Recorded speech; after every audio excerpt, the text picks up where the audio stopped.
From high above Guatemala's Laguna del Tigre National Park, the damage is clear.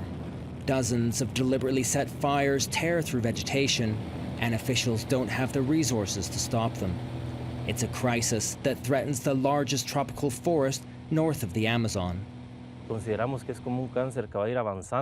It's like a cancer that's spreading. Today, it's a huge problem in this park. Tomorrow, it could happen in neighboring conservation zones.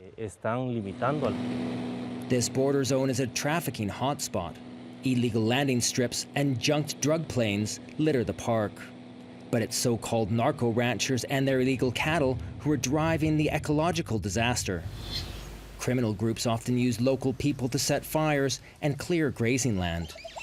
The impact on wildlife is devastating, and archaeological sites here in the cradle of Maya civilization are at risk. I'm standing on top of the ancient Mayan city of El Perrito. Scientists had only heard rumors of this place's existence until the middle of March, but by then, criminal groups had been here, cut down the trees, burnt the place, and sacked the tombs. Conservation officer Luis Romero says the lack of state presence, compounded by political corruption, means those who've invaded protected areas have faced little opposition over the decades.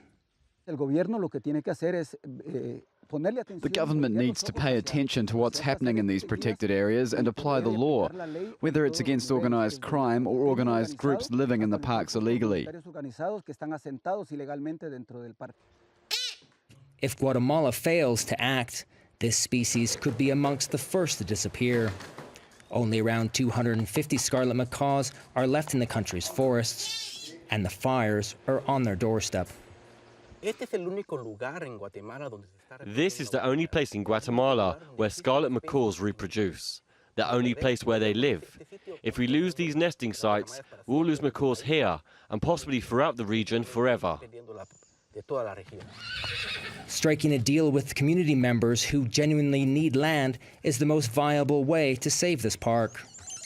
But training people to become forest stewards in exchange for social services depends on political will. And time is running out. David Mercer, Al Jazeera, Laguna del Tigre National Park, Guatemala.